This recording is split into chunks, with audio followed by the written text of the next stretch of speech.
Capítulo 6. A sala de aula do chefe mau. Naná morreu no ano em que eu deveria começar a escola.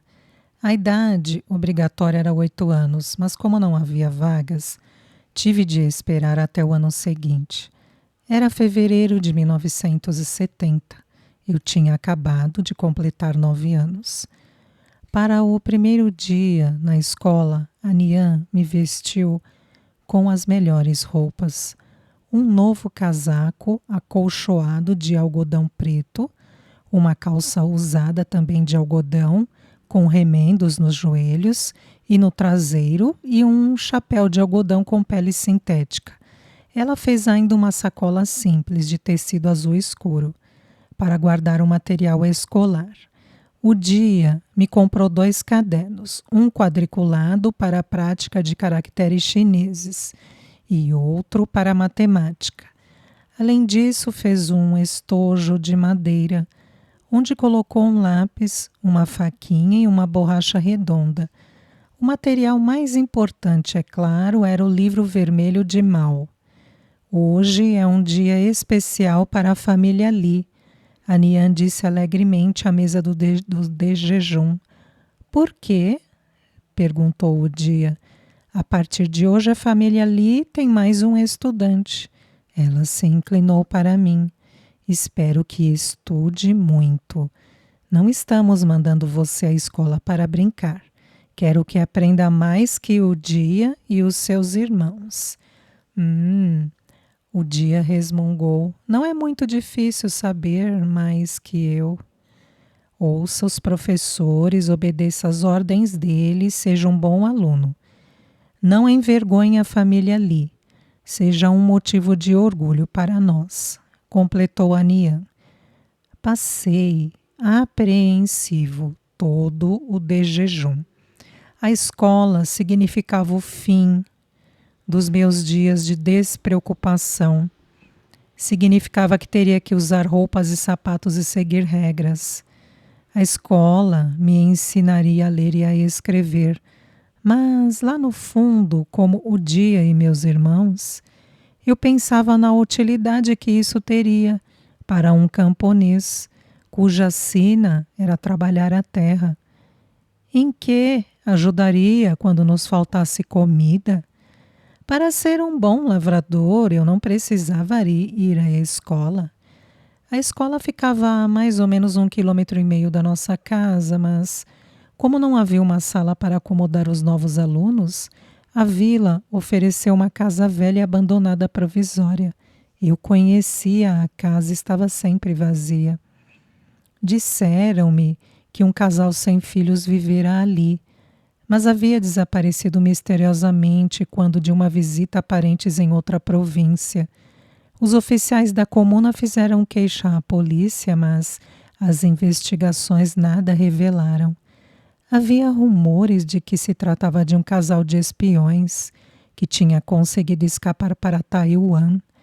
Costumávamos atirar pedras na casa e os garotos mais velhos garantiam que era mal assombrada. Sempre tive vontade de espiar pela janela para descobrir o que havia lá dentro, mas me faltava coragem. E então a casa misteriosa seria a nossa escola provisória. Assim foi o primeiro dia. Uns 12 garotos moradores da vizinhança se encaminharam para a escola, tagarelando animadamente, imaginando o que haveria dentro da casa. No meio do caminho encontramos alguns estudantes mais velhos. Lá vêm os novos alunos, apontou um deles. Estão merecendo um trote, disse outro, provocando risadas entre os colegas. Naquele ano, 45 crianças de 4 vilas começaram a estudar. Ao chegarmos à escola, reunimos-nos todos do lado de fora. Uma moça se apresentou como nossa professora de chinês e matemática e indicou o homem que estava ao seu lado como professor de esportes. O nome dele era Song Xiaoyan. Alunos, este é um dia importante para vocês, um novo começo de vida. Espero que aproveitem a oportunidade que o chefe Mao está dando a vocês. Espero que estudem muito, para não decepcionar nosso grande líder. Antes de começarmos as aulas, porém, temos de limpar este lugar e colocar as bancadas de estudo. Para meu desapontamento, tudo o que havia na velha casa já tinha sido retirado. Nunca ficaríamos sabendo como era antes. A casa era praticamente toda feita de tijolos de barro, com telhas em estilo alemão. Havia 2 janelas pequenas com moldura em madeira, mas o papel de arroz colado nelas há muito tinha sido desfeito por nossas pedradas. Com um teto baixo, a casa era entristecedoramente escura e úmida, cheirando a poeira antiga, mofo e fezes de animais. Eu estava revoltado. Passamos a manhã inteira limpando o chão, esfregando as paredes e colando papel de arroz nas molduras das janelas. A professora Song levou fotografias do chefe Mao e do vice, Lin Biao, que foram colocadas bem no meio da parede frontal. Debaixo das fotografias penduramos um quadro de avisos. Como não havia cadeiras nem carteiras, cada um devia levar seu banquinho dobrável, que os próprios pais faziam. Tivemos ainda de recolher madeiras usadas e cheias de farpas para fazer as bancadas de estudo. Na primeira manhã não aprendemos nada. Fomos divididos em 2 grupos e a professora Song escolheu 2 capitães, uma menina e um menino. A menina praticamente era mais alta que todos que viviam naquela área. O menino era Yan Ping, que morava na parte leste da vila.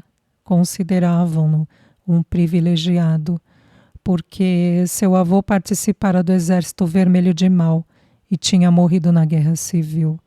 Eu nunca havia brincado com ele, por causa do forte orgulho territorial que imperava na vila. Além disso, meu irmão mais velho certa vez levou um chute por trás do pai de Yan Ping durante uma briga. Embora a avó de Yan Ping pedisse muitas desculpas e demonstrasse cuidado com meu irmão, fui aconselhado a me afastar do garoto. Quando, afinal, escolhemos onde e ao lado de quem iríamos nos sentar para estudar, tinha terminado o primeiro dia de aula. Na manhã seguinte chegamos às 8 horas. A professora Song fez a chamada e cada um, ao ouvir seu nome, respondeu obedientemente: Zé. Ela então misturou meninos e meninas, o que considerei uma atitude cruel, já que havia escolhido um lugar bem atrás, perto dos meus amigos.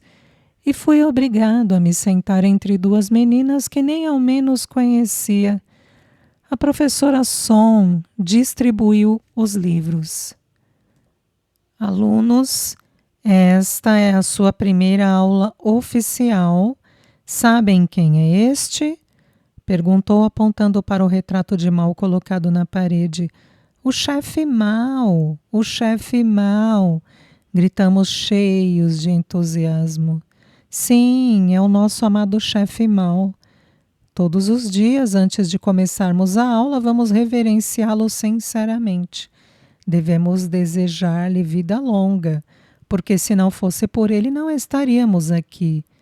Ele é o nosso Salvador, nosso sol, nossa lua. Sem ele, ainda estaríamos mergulhados na escuridão e no sofrimento.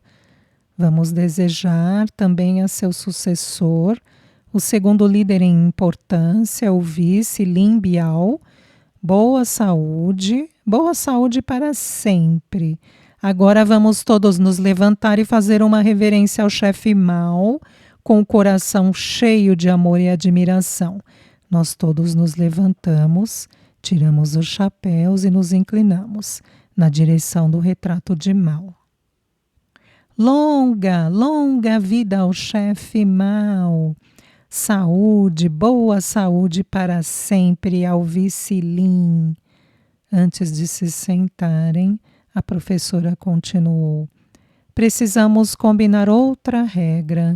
Quando eu disser bom dia, alunos, vocês respondem bom dia, professora. Vamos praticar. Bom dia, alunos. Bom dia, professora, respondemos em uníssono. Muito bem. Agora podem sentar-se, ela sorriu. Levante a mão quem já tem o livro vermelho de mão. A maioria dos alunos levantou a mão. Aqueles que não têm, por favor, peçam aos seus pais para comprar. Quero que o tragam amanhã, é muito importante.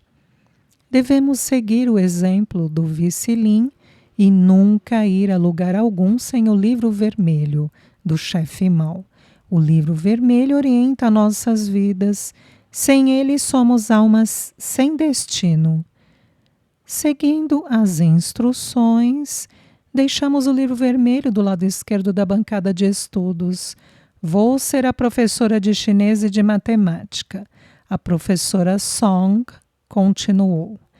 Vocês vão aprender a ler e a escrever. Levante a mão quem já sabe ler ou escrever. Olhei em volta. Poucos levantaram a mão. A maioria meninas, felizmente.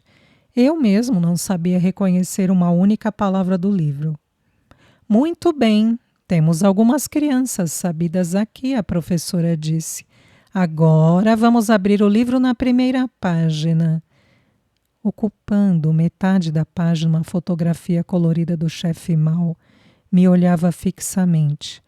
Pelas estrelas cadentes, desenhadas em volta do rosto, a cabeça redonda de Mao parecia um sol. As palavras escritas, na parte inferior esquerda da página, mais me pareciam um gramado. Devem ter sido inventadas por um camponês, pensei. Alguém sabe ler o que está escrito nesta página? A professora perguntou. As mesmas meninas levantaram as mãos. O que diz a primeira linha? A professora Song perguntou para a menina sentada à minha direita. Longa, longa vida ao chefe mau. A menina respondeu orgulhosamente. Bom, muito bom. A professora fez uma pausa e percorreu a classe com os olhos. É verdade. Desejamos vida longa ao chefe mau, porque esse grande líder nos salvou. Tenho certeza de que os pais de vocês já contaram muitas histórias sobre como era cruel a vida sob o regime Kuomintang de Chiang Kai-shek. Foram dias de escuridão e frio, realmente. O governo só cuidava dos ricos. Crianças como vocês não podiam nem sonhar em sentar-se aqui. Mas o chefe mau tornou este privilégio acessível a todos. Hoje vou ensinar vocês a escrever longa, longa vida ao chefe mau. Eu amo o chefe mau. Você ama o chefe mau. Nós amamos o chefe mau. Agora vou escrever tudo isso no quadro negro. Prestem atenção à sequência de movimentos. Ela voltou-se para o quadro negro, onde escreveu várias linhas com espantosa rapidez. Eu estava atônito. Não consegui acompanhar a sequência de modo algum. Virei-me para olhar um dos colegas. Ele, com a mão direita, desenhou um círculo no ar em volta do pescoço e puxou para cima, revirando os olhos e colocando a língua para fora, como se estivesse sendo enforcado. Muito bem, agora quero que repitam cada uma das frases que vou ler, disse a professora apontando o quadro negro com uma varinha. Longa, longa vida ao chefe mau. Longa, longa vida ao chefe mau. Repetimos. Eu amo o chefe mau, ela leu. Eu amo o chefe mau. Repetimos. Repetimos as frases inúmeras vezes, até que ficassem marcadas em nossa memória para a vida toda. Durante a hora seguinte, a professora explicou cada um dos caracteres das palavras e a sequência que devíamos seguir. Somente ao escrever é que percebi que não sabia nem como segurar o lápis. Então, Olhei para o lado direito e copiei o que a menina fazia, mas fiz tanta força que a ponta quebrou. Peguei então a faquinha que meu pai tinha dado e tentei apontar, mas quebrou novamente. Ei, use o meu, disse a menina a meu lado. Não, obrigado, respondi sem graça. Não precisa, eu tenho 3. Use durante a aula e me devolva mais tarde, ela disse baixinho. 3? Ela devia ser de família rica para ter tanto lápis. Qual é o problema? De repente a professora Son estava diante de nós. Ele quebrou a ponta do lápis, respondeu a colega. Oh, e você ainda não escreveu nada, observou a professora. Meu rosto parecia um balão vermelho. Meio relutante, aceitei o lápis da menina, encostei com cuidado a ponta do lápis no papel. E, para meu horror, os caracteres pareciam saltar descontroladamente como pipocas. Para mim não significavam coisa alguma, assim como o que estava escrito no quadro negro. Não consigo, admiti decepcionado. Deixe-me ajudá-lo. A professora disse pacientemente. Ela colocou a mão sobre a minha e juntos terminamos de escrever. Longa, longa vida ao chefe mau. Muito bem, agora você já sabe. Copie 5 vezes e vai ficar ótimo, ela disse, afastando-se para ajudar outros alunos. Olhei rapidamente para o colega sentado atrás de mim. Ele balançava a cabeça desanimado e fazia caretas.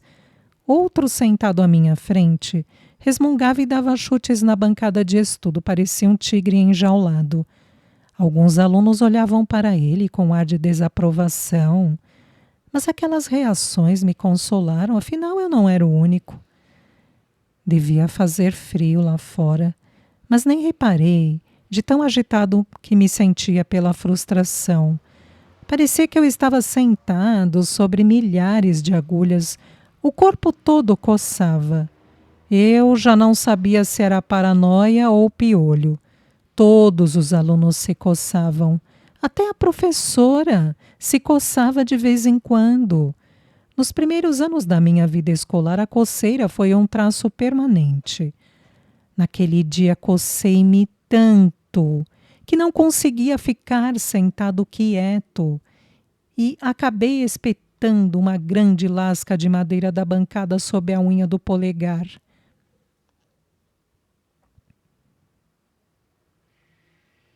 Ninguém conseguia tirar e o sangue jorrava. Fui chorando até chegar em casa. Felizmente, meu quarto tio havia terminado seu turno de trabalho à noite e estava lá. Com um alicate conseguiu puxar metade da lasca. A outra metade continuou espetada até a unha cair semanas depois. A Nian aplicou um pouco de terra no machucado e fui mandado de volta à escola com o dedo latejando de dor. Quando cheguei, a longa aula de chinês ainda não terminara. O resto do dia se arrastou. E só tínhamos um intervalo de 10 minutos a cada hora. A voz doce da professora Song me entrava por um ouvido e saía pelo outro. Eu não entendia coisa alguma. Meu pensamento vagava pelas ruas e pelos campos. Eu me sentia aprisionado e confuso. Mal podia esperar o intervalo. Já na última hora de aula, quando tentava escrever com o dedo machucado, ouvi o gorjeio de um pássaro. Meu coração imediatamente escapou e se juntou a ele. Quando criança, eu era fascinado por pássaros. Olhava para eles e sonhava. Admirava sua graça, invejava sua liberdade. Desejava ter asas para voar e fugir daquela vida difícil. Desejava conhecer a língua dos pássaros para poder perguntar a eles como era voar alto no céu. Gostaria de saber a que Deus pedir para me tornar um deles, se é que havia um Deus capaz de transformar seres humanos em animais. A ideia, porém, me assustava quando eu pensava que podia ser abatido por humanos ou devorado por animais maiores. Além disso, essas aves não deviam ter muito o que comer, ou não ficariam bicando fezes humanas. Sem comida, a vida de um pássaro não devia ser muito melhor do que a de um menino. E se virasse pássaro, nunca mais veria minha família. Isso certamente despedaria o coração da Niang. Por outro lado, pensava em poder voar bem alto e encontrar comida para minha família. Sentado na bancada de estudos, eu me lembrei de uma história que o Dia contava. Certa vez, um caçador atingiu com uma flecha a asa de um pássaro. O caçador conhecia a linguagem dos pássaros e o ouviu pedir que não o matasse. Para a surpresa da ave, o caçador respondeu: Não quero matar você, mas não tenho mais nada para comer.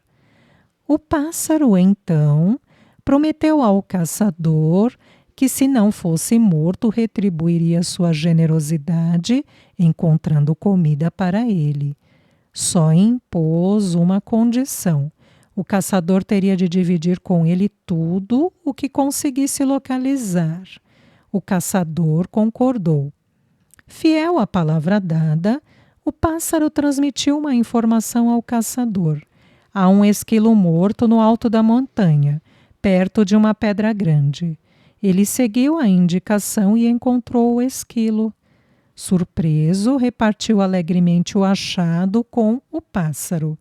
E o arranjo continuou. Aos poucos, porém, o caçador foi ficando ambicioso e não quis mais dividir o alimento. O pássaro então pensou em uma vingança. Certo dia avisou o caçador de que havia encontrado um bode morto. O homem correu para o local seguindo as instruções. De longe viu alguma coisa deitada no chão e um pequeno grupo de pessoas em volta. Preocupado com a possibilidade de que aquela gente que tinha chegado antes pegasse o bode, ele correu gritando: é meu, fui eu que matei. A questão é que aquilo que ele pensou ser um bode era, na verdade, um homem de camisa branca. O caçador foi acusado de assassinato e condenado à morte com 100 cutiladas. Ele então contou a história do pássaro e apelou à Suprema Corte. O juiz da Suprema Corte não acreditou que o caçador conhecesse a linguagem das aves e manteve a sentença. Antes da hora da execução, porém, resolveu perguntar a ele: o que estão dizendo aqueles 2 passarinhos pousados na árvore? Estão tristes porque sentem saudades dos filhotes e perguntam: Senhor juiz, se não tem nada contra nós, por que escondeu nossos filhos? O juiz considerou o caçador inocente e concedeu-lhe a liberdade, já que ele mesmo havia retirado os passarinhos do ninho para testar a história do caçador. Eu gostava desta história e de sua moral. É importante cumprir as promessas feitas. E também gostava de ver que o pequeno pássaro tinha logrado o poderoso caçador. Naquele dia na escola, enquanto os colegas praticavam a escrita, eu sonhava, rabiscando a esmo as folhas do bloco. Meus pensamentos só foram interrompidos pela voz da professora Song. Muito bem, chega por hoje. Quero que vocês pratiquem em casa o que aprenderam aqui. É o que se chama dever de casa. Para que amanhã ainda se lembrem do que fizeram hoje, entenderam? Sim, respondemos em coro. Ótimo. Agora vou ensinar uma canção. Vocês talvez já a tenham ouvido. Chama-se Eu Amo a Praça Tiananmen. Já tínhamos ouvido a canção muitas vezes pelos altos-falantes. Acompanhamos a professora Eu amo a Praça Tiananmen em Pequim. O sol brilha sobre a Praça Tiananmen. Nosso grande líder-chefe Mao nos guia e nos leva adiante. Para mim foi a melhor parte do dia. No caminho de volta para casa, fomos conversando sobre aquela primeira aula. Que chatice, disse um colega. Chatice? Foi horrível, disse outro. Detesto sentar ao lado de meninas. E o passarinho? Perguntei. Que passarinho? Vocês não ouviram?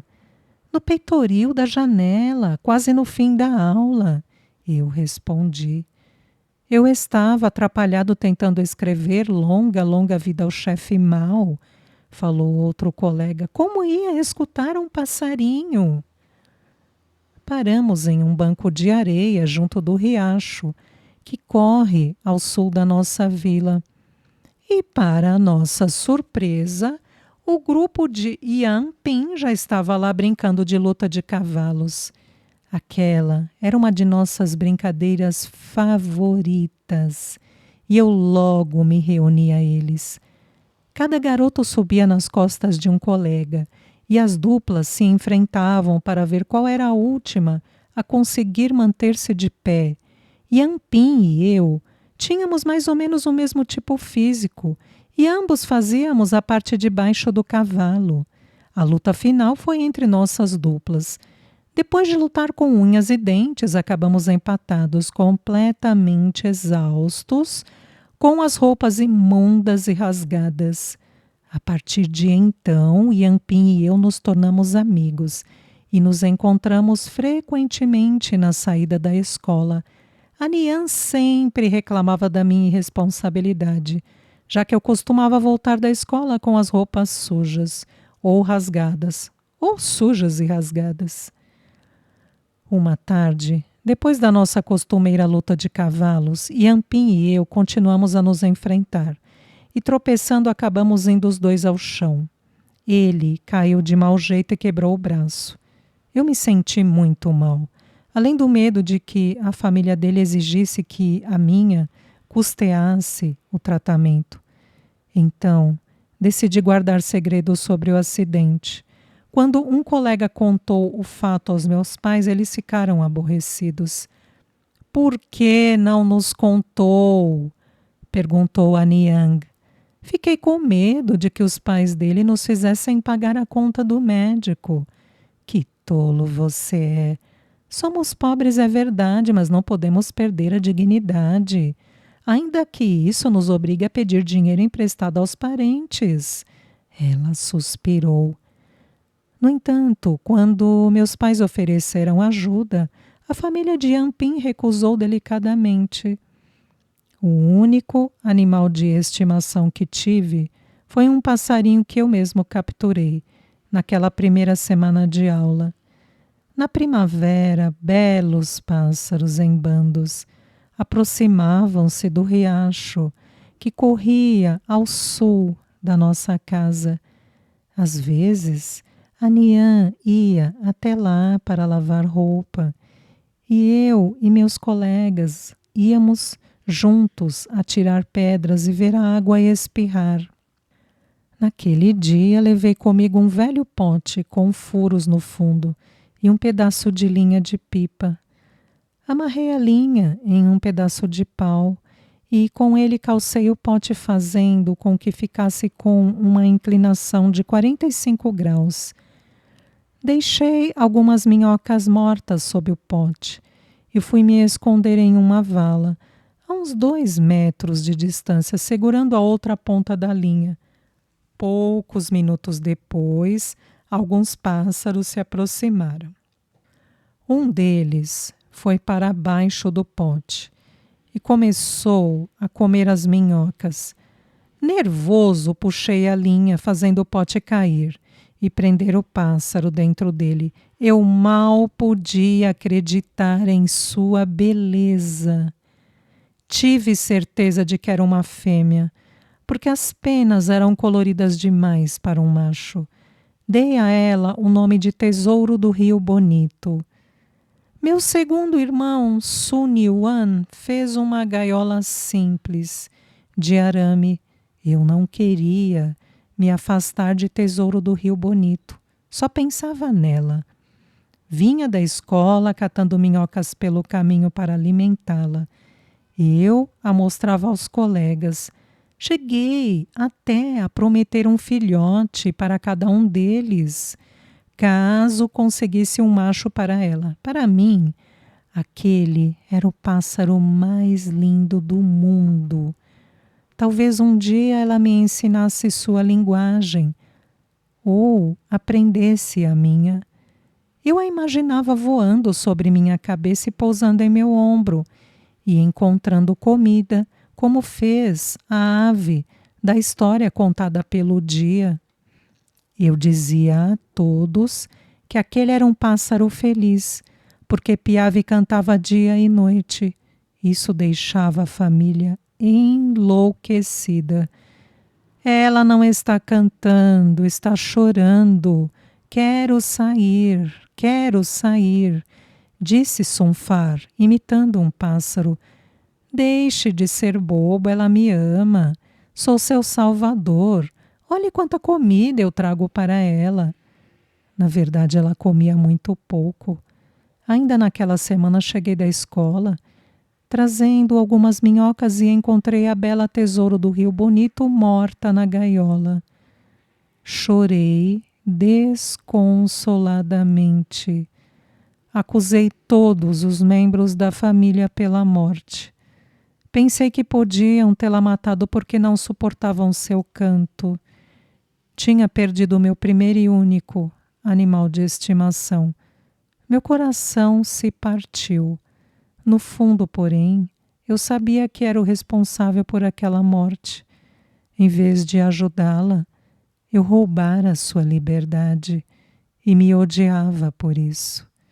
Fiz uma caixa bem bonita para ser o caixão de tesouro do Rio Bonito.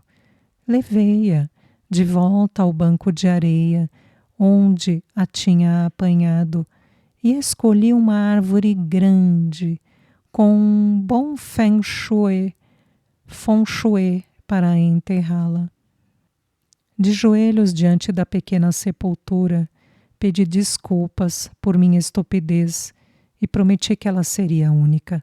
Nunca mais tentei capturar um pássaro.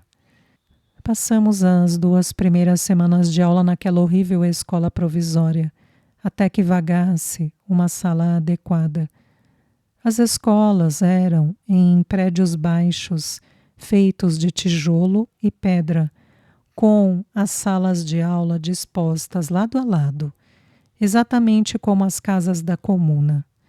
Eu conhecia a escola local, porque às vezes aos domingos escalava furtivamente o muro e ia brincar lá com meus colegas.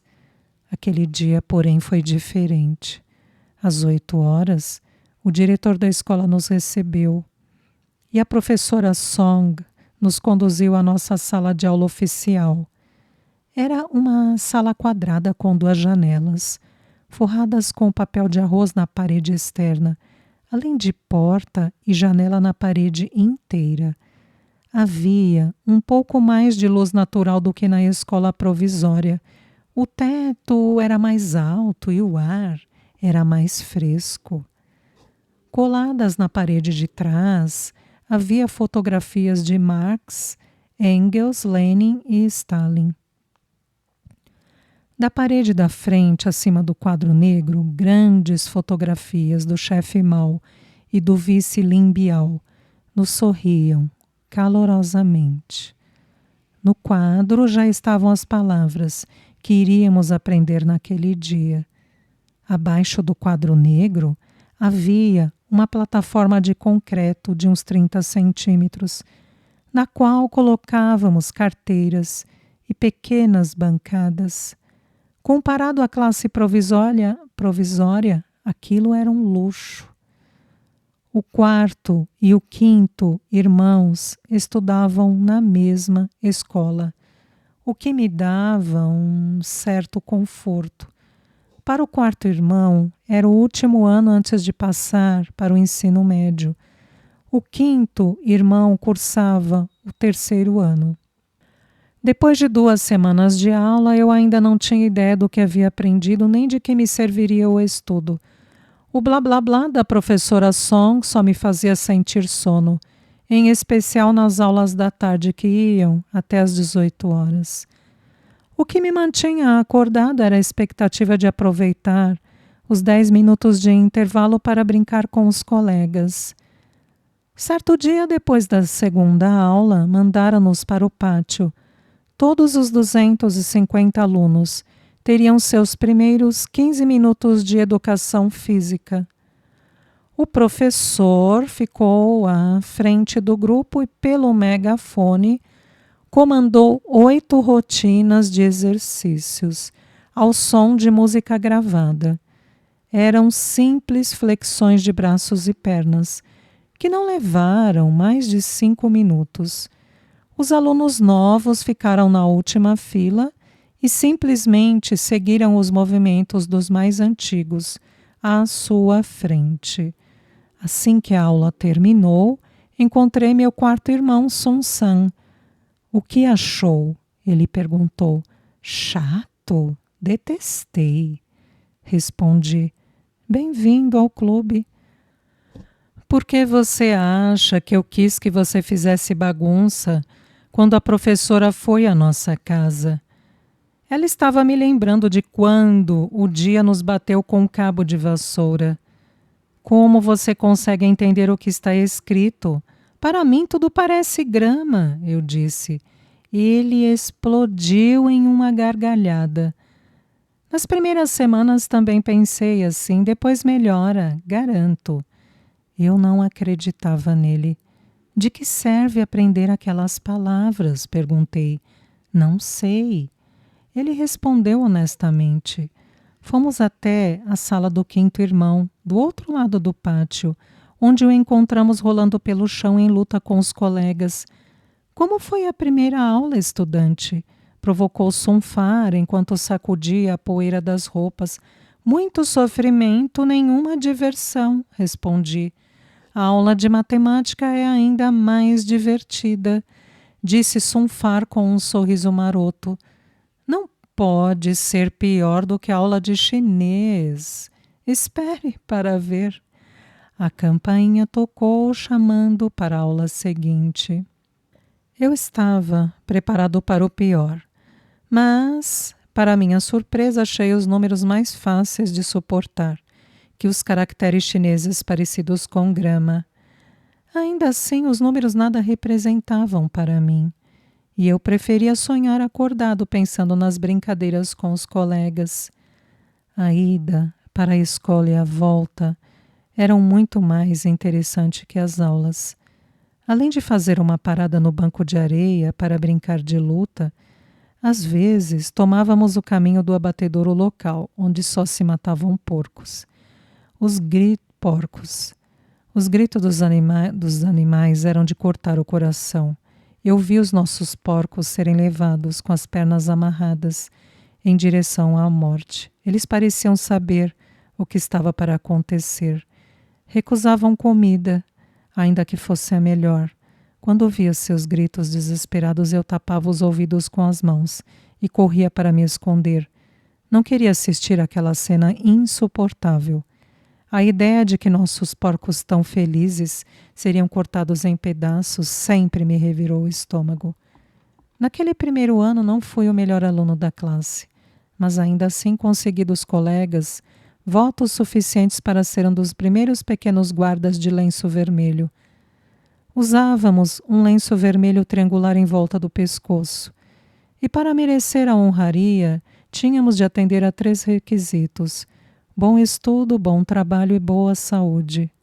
Não aprendi muito durante o tempo que passei na escola, a não ser canções e frases de propaganda, muitas das quais nem mesmo entendia. Fiquei conhecendo apenas versões simplificadas dos caracteres chineses e operações matemáticas básicas, mas o que me interessava mesmo eram as 2 aulas de esporte por semana. em que me saía muito bem. Pulávamos corda e praticávamos atividades físicas básicas, corrida principalmente. Na segunda metade do segundo ano, a professora Song escolheu Yan Ping para capitão da turma e me chamou para ser vice-capitão. Àquela altura, eu já havia completado 10 anos e todas as escolas locais davam início à campanha Conheça Lei Feng. Os livros de estudo estavam repletos de histórias inspiradoras sobre Lei Feng. Ele era um guarda humilde que havia praticado muitos atos de bondade, ajudando principalmente velhos e desamparados, não para a glória pessoal, mas porque desejava ser um fiel soldado de mal. O diário de Lei Feng demonstrava o quanto ele era devotado aos ideais de mal. Alguns trechos foram publicados e incluídos em nossos livros de estudo. Os chineses de todas as idades eram incentivados a aprender com ele. Os cidadãos queriam vivenciar Lei Feng. Aprendemos uma canção que nos aconselhava a pegar qualquer parafuso caído na estrada e entregá-lo à polícia, pois assim estaríamos contribuindo para a grandeza do país. A intenção era mostrar a importância de toda e qualquer contribuição, fosse um simples parafuso ou grandes sacrifícios, como o de Lei Feng. Certo dia, um aluno da escola achou uma moeda e a entregou à professora. O diretor cobriu de elogios o menino, considerando um estudante modelo. O garoto fez o que Lei Feng teria feito. Daí por diante, os alunos passaram a doar à escola todas as moedas que encontravam. E o jarro onde o diretor as guardava ficou logo cheio. Até que um dia um pai reclamou que o filho tinha levado todas as suas economias para entregar à professora. Por um breve período, viu-se que alguns alunos faltavam às aulas ou chegavam atrasados. Segundo eles, estavam ajudando os velhos e necessitados, como fazia Lei Feng. Mas os professores logo descobriram que se tratava de simples preguiça.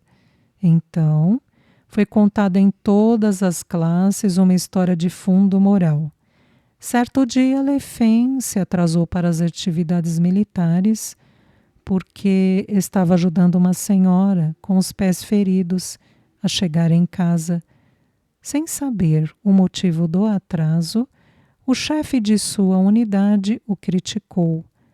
Lei Feng pediu desculpas e escreveu em seu diário que, daquele dia em diante, deveria conciliar seus gestos de generosidade com as atividades normais.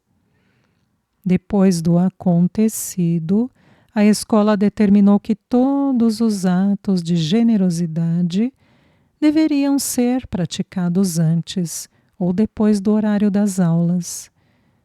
Como muitos dos meus colegas, eu queria ser um herói, igual a Lei Feng. Seus feitos me comoviam. Sua ideia de esquecer-se de si para ajudar os outros tornou-se meu lema de vida. Junto com alguns colegas, ia frequentemente à casa de veteranos para prestar ajuda, varrendo o quintal ou apanhando água no poço. Até recolhíamos estrume de cavalo nas ruas e entregávamos aos agricultores para que o usassem no campo como fertilizante. Precisávamos praticar pelo menos uma boa ação por dia e anotar no diário. Eu esperava que depois da minha morte alguém lesse o diário e concluísse que as minhas boas ações tinham sido mais numerosas que as de Lei Feng. Então eu também seria herói.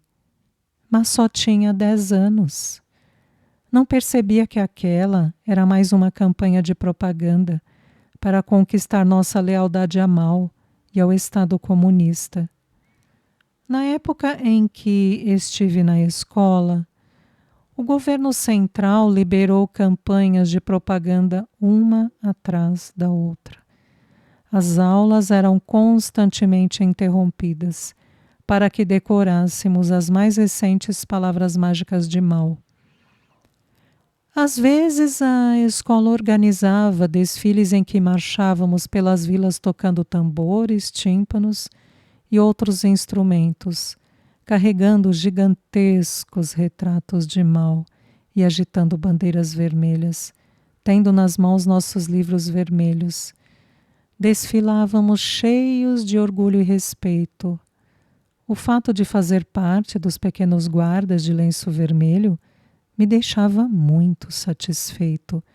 Certa vez fui escolhido para dizer os slogans políticos, que seriam repetidos pelos outros alunos.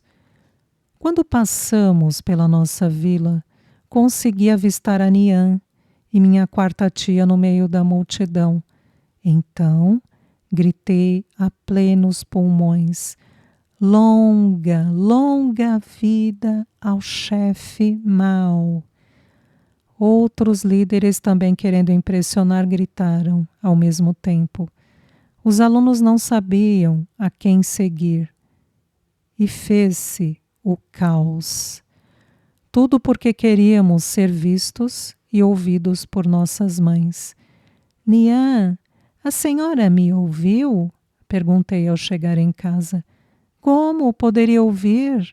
Aquilo parecia um jardim zoológico, ela respondeu.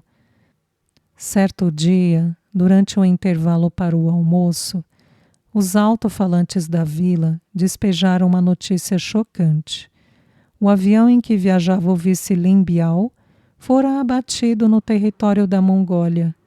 Era outubro de 1971. Lin Biao tivera reveladas as suas más intenções e tentava fugir para a União Soviética. Especulava-se que talvez o avião abatido contivesse muitos documentos ultrassecretos.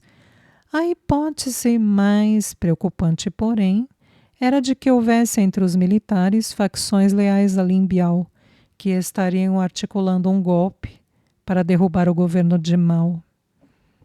Desde pequenos, ouvíamos falar da amizade entre Lin Biao e o chefe Mao, de sua devoção e lealdade à causa política. Afinal, era ele o autor do prefácio do livro vermelho, o qual, segundo se dizia, carregava sempre consigo. Quando voltamos à escola à tarde, as aulas tinham sido suspensas e fomos convocados ao pátio. 2 alto-falantes foram instalados junto à sala do diretor, que tomou o microfone e leu um documento enviado pelo governo central. Nele, informava-se que Lin Biao vinha há vários anos planejando um golpe e o chefe Mao por várias vezes escapara de tentativas de assassinato. Felizmente, nosso grande líder estava a salvo e podia aproveitar o sol, a chuva e o oxigênio da terra em que vivíamos. Devíamos estudar muito para fortalecer nossa determinação, de modo que a geração seguinte de guardas comunistas pudesse levar adiante a bandeira vermelha. Depois do discurso, o diretor nos mandou voltar às salas para estudar o livro vermelho pelo resto da tarde. Como todos os meus colegas, eu estava assustadíssimo, pois, se Lin Biao conseguisse seu intento, teríamos de reviver os anos de escuridão. Aquilo só fortaleceu minha decisão de ser um bom jovem guarda do chefe Mao. Naquela noite, durante o jantar, eu e meus irmãos só falávamos da morte de Lin Biao. Mas a reação de nossos pais foi bem diferente. Quem se importa com Lin Biao? Perguntou a Nian. O que quero saber é de comida na mesa. A Nian está certa, confirmou o Dia. Quem tem tempo de se preocupar com o governo? Precisamos é de comida para sobreviver. Nossos pais não eram os únicos a dar pouca importância à morte de Lin Biao. Na escola, porém, houve muitas discussões sobre o incidente. Quando o governo central parou de mandar informações, a escola voltou à rotina. No meu segundo ano de vida escolar, aprendemos a escrever. Nós amamos o chefe Mao. E morte e destruição a Liu Shaoqi, Deng Xiaoping e aos inimigos da classe. Eu não conseguia entender a utilidade de toda aquela conversa acerca do presidente chinês Liu Shaoqi e de seu braço direito Deng Xiaoping. Às vezes escrevemos os slogans nas paredes das casas. Com o passar do tempo, os riscos se sobrepunham e ficava tudo uma grande confusão. Alguns dos garotos mais velhos costumavam escrever palavras rudes sobre aqueles de quem não gostavam, e nomes comuns de família como Zhang, Li, Wang e Zhu acabavam misturados. Certa vez, um oficial do setor de educação passou por nossa vila e viu escrito em uma parede: morte e destruição a Mao, Zhu e Lai. O oficial foi à sede da vila e exigiu uma investigação minuciosa. Muitos foram interrogados pela polícia. Foi a primeira vez que me lembro de ter visto a histeria em massa tomar conta da comuna. No dia seguinte, no meio da aula de matemática, o diretor, acompanhado de 2 policiais, entrou na sala e pediu que os alunos que moravam em Vila Nova se levantassem. Não sabíamos o que estava acontecendo. O diretor disse que o acompanhássemos até a sala dele.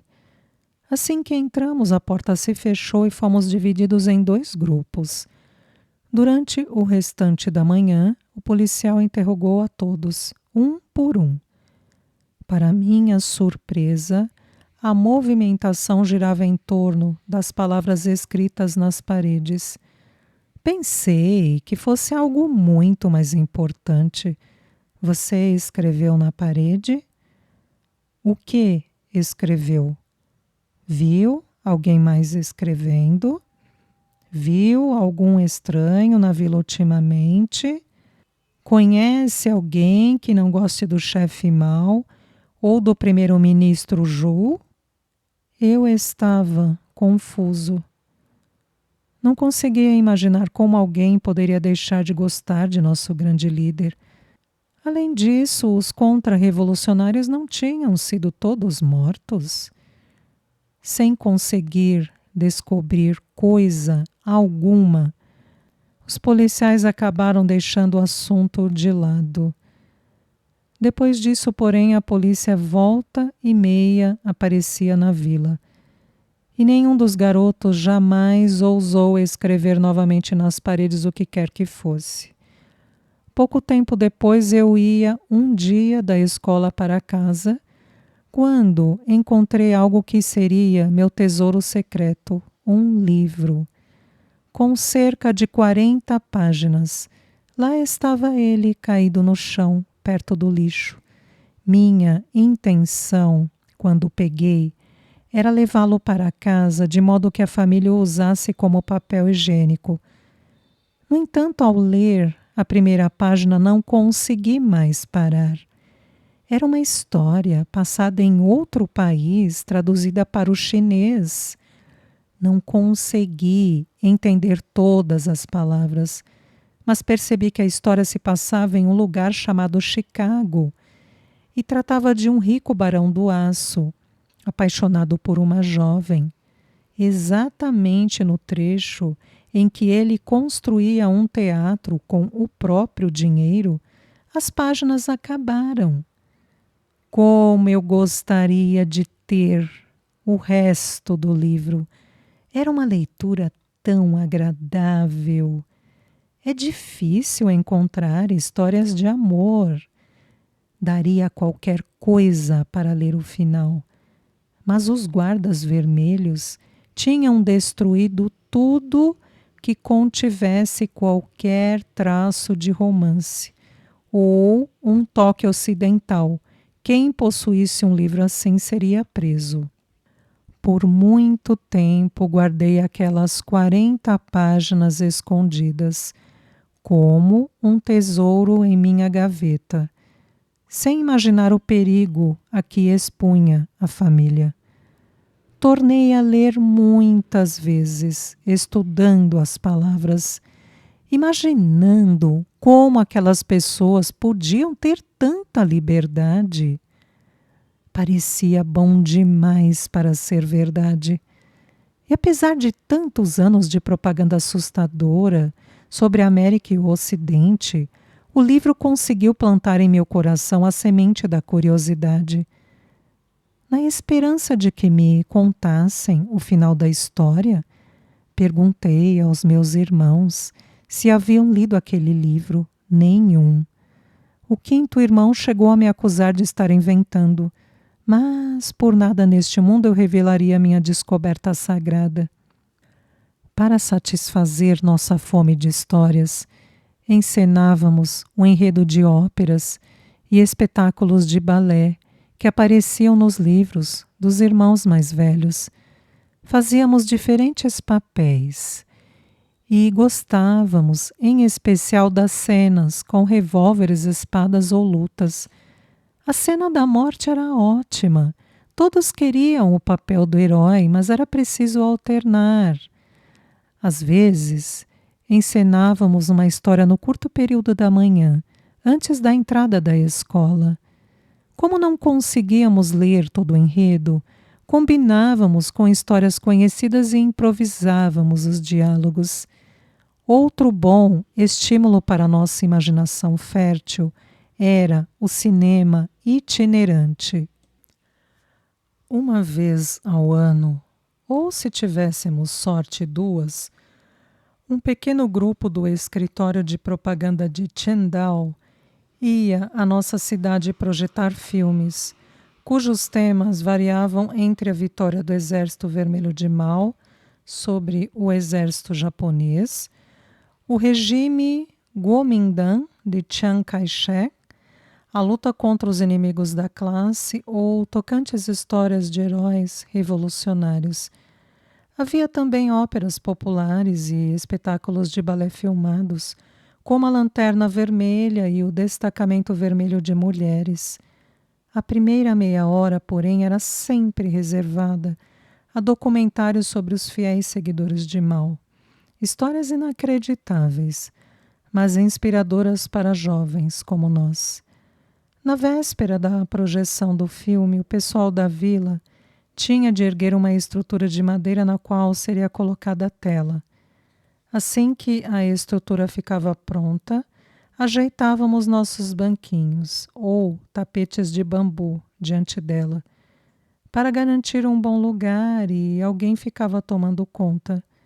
Pelo menos 2 dos meus irmãos mais velhos passavam lá a noite toda.